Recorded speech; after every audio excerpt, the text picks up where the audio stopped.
Halo bro, kembali lagi dengan waktu bercerita. Dengan setiap tegukan teh berkualitas, kita sebenarnya tidak sekadar menyeruput seduhan daun yang dikeringkan, melainkan menyelami sebuah narasi geografis yang kaya. Konsep terroir, atau sense of place, menjadi jiwa yang menghidupkan karakter dalam cangkir tersebut. Seperti halnya anggur terbaik yang bercerita tentang tanah, matahari, dan angin di kebun anggurnya, teh juga menyimpan kisah mendalam tentang daerah asalnya.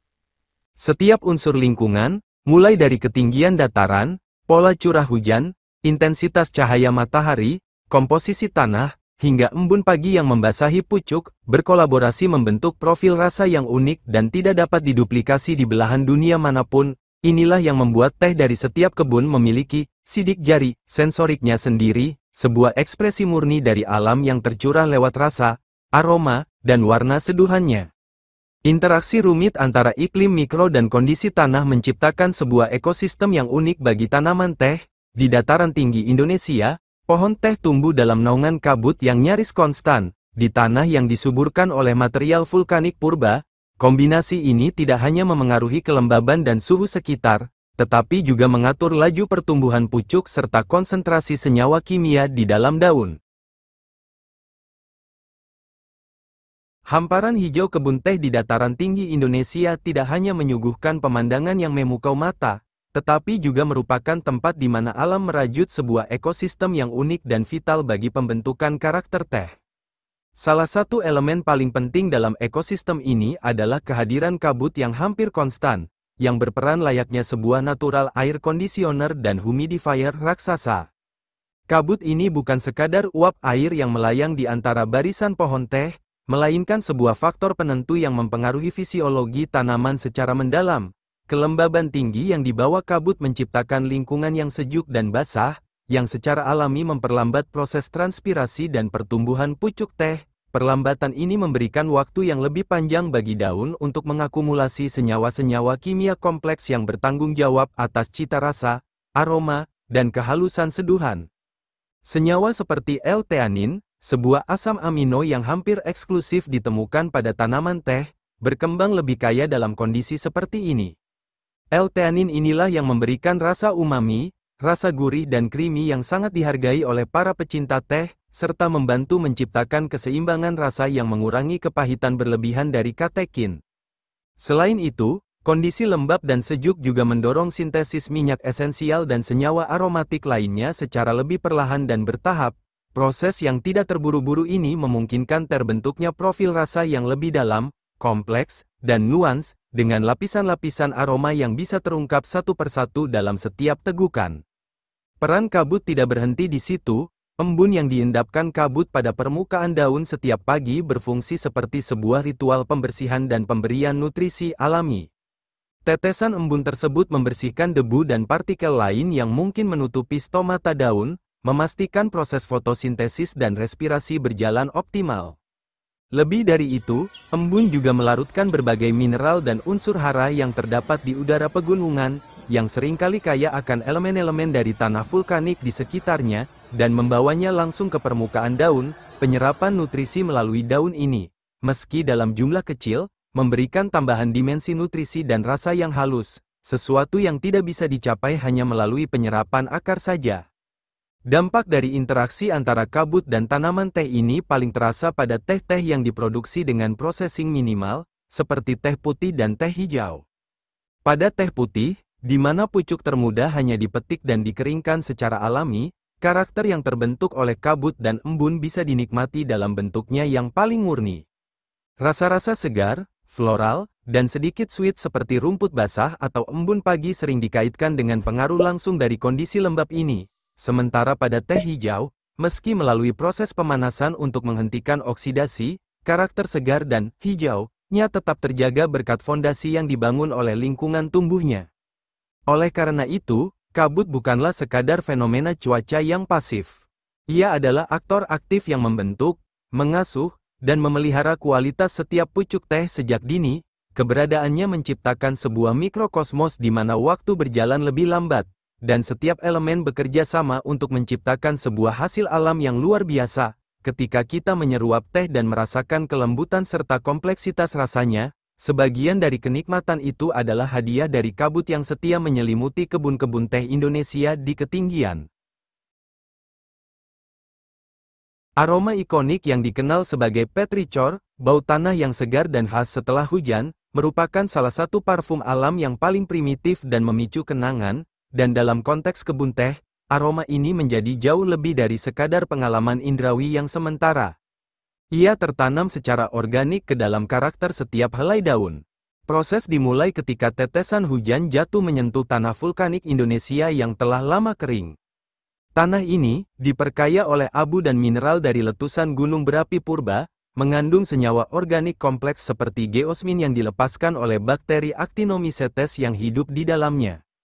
Saat hujan membasahi tanah, tetesan air memerangkap molekul-molekul geosmin dan senyawa aromatik lainnya, melontarkannya ke udara dalam bentuk aerosol halus yang kemudian dihirup oleh tanaman di sekitarnya, termasuk pohon teh. Namun, pengaruhnya tidak berhenti di situ. Partikel-partikel yang kaya akan mineral dan senyawa organik ini juga menempel pada permukaan daun yang lebar dan sedikit berbulu, diserap secara perlahan melalui kutikula daun, dan menjadi bagian dari metabolisme tanaman.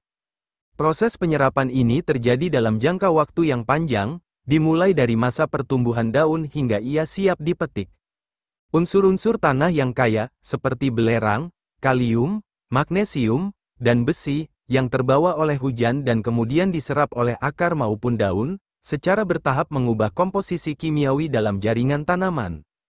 Unsur-unsur ini berinteraksi dengan senyawa yang sudah ada di dalam daun, memengaruhi jalur biosintesis yang menghasilkan prekursor flavor.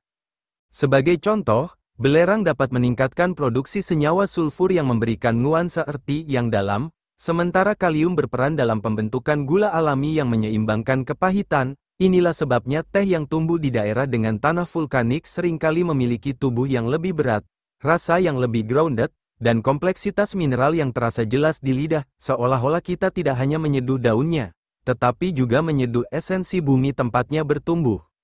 Karakter ini sangat terasa pada teh hitam Asamika yang ditanam di daerah seperti Priangan atau dataran tinggi Wonosobo. Proses oksidasi penuh yang dialami oleh teh hitam justru mengungkap dan menguatkan nuansa bumi ini. Rasa malt yang dalam, sedikit kesan smoky, dan aftertaste yang mirip dengan coklat gelap atau rempah kayu-kayuan merupakan cerminan langsung dari pengaruh tanah vulkanik yang telah diserap dan diolah oleh tanaman selama bertahun-tahun. Nuansa ini tidak hadir secara kebetulan, ia adalah hasil dari dialog panjang antara akar tanaman dengan tanah, dan antara daun dengan lingkungan sekitarnya. Selain itu, pola hujan itu sendiri memainkan peran penting dalam menentukan kapan daun siap dipanen. Hujan yang datang tepat sebelum musim panen dapat memberikan dorongan terakhir bagi akumulasi senyawa flavor, sementara hujan yang berlebihan justru dapat mengencerkan konsentrasinya. Para petani dan ahli teh yang berpengalaman sangat memahami ritme alam ini. Mereka tahu bahwa daun yang dipetik setelah hujan ringan memiliki karakter yang berbeda dengan yang dipetik dalam cuaca kering. Pengetahuan lokal ini, yang sering diwariskan turun-temurun, memungkinkan mereka memilih momen yang tepat untuk memetik, sehingga mendapatkan daun dengan kualitas sensorik yang optimal. Dengan demikian, petrichor bukanlah sekadar aroma sesaat yang menghilang ketika matahari muncul. Ia adalah simbol dari hubungan simbiosis yang mendalam antara tanah, air, dan tanaman, sebuah hubungan yang meninggalkan jejaknya yang abadi dalam cangkir teh kita. Setiap kali kita mencium aroma tanah basah dalam seduhan teh hitam pekat, kita sedang menyentuh sebuah kenangan purba dari gunung berapi dan hujan, yang telah berhasil dikurasi oleh alam dan diabadikan oleh daun teh. Memahami seni olfaksi yang terkandung dalam secangkir teh mengajak kita untuk melakukan sebuah perjalanan sensorial yang jauh melampaui aktivitas minum biasa. Ini adalah sebuah undangan untuk membuka diri, tidak hanya pada rasa di lidah, tetapi pada keseluruhan cerita yang diusung oleh setiap tegukan. Ketika Anda menyeduh teh hitam dari kebun teh kayu aro, cobalah untuk tidak langsung menelannya. Biarkan uapnya yang hangat menyentuh hidung Anda terlebih dahulu. Dalam-dalam, hiruplah aromanya. Di sanalah, di balik kesan pertama yang malty dan kuat, mungkin Anda akan mulai menangkap bayangan akan kesegaran kabut pagi yang menyelimuti puncak kerinci, atau sensasi earthy yang dalam dari tanah vulkaniknya yang kaya.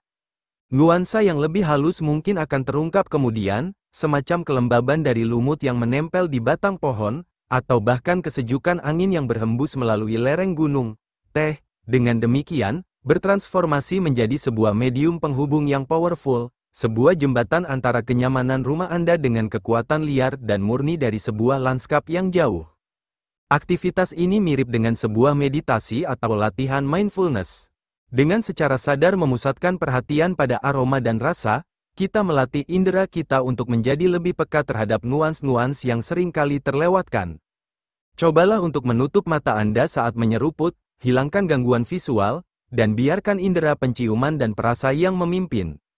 Ajukan pertanyaan pada diri sendiri, apakah yang saya cium, apakah aroma bunga, kayu, tanah, atau mungkin buah, bagaimana dengan teksturnya di lidah, apakah halus, kasar, atau berminyak, apakah rasanya berubah dari saat pertama menyentuh lidah hingga setelahnya. Latihan sederhana ini tidak hanya memperdalam apresiasi kita terhadap teh itu sendiri, tetapi juga melatih kita untuk hadir sepenuhnya dalam momen, untuk lebih menghargai kompleksitas dan keindahan dalam hal-hal kecil sehari-hari. Lebih dari itu, pengalaman ini membangunkan sebuah kesadaran akan asal-usul. Itu mengingatkan kita bahwa teh dalam cangkir kita bukanlah produk yang muncul begitu saja.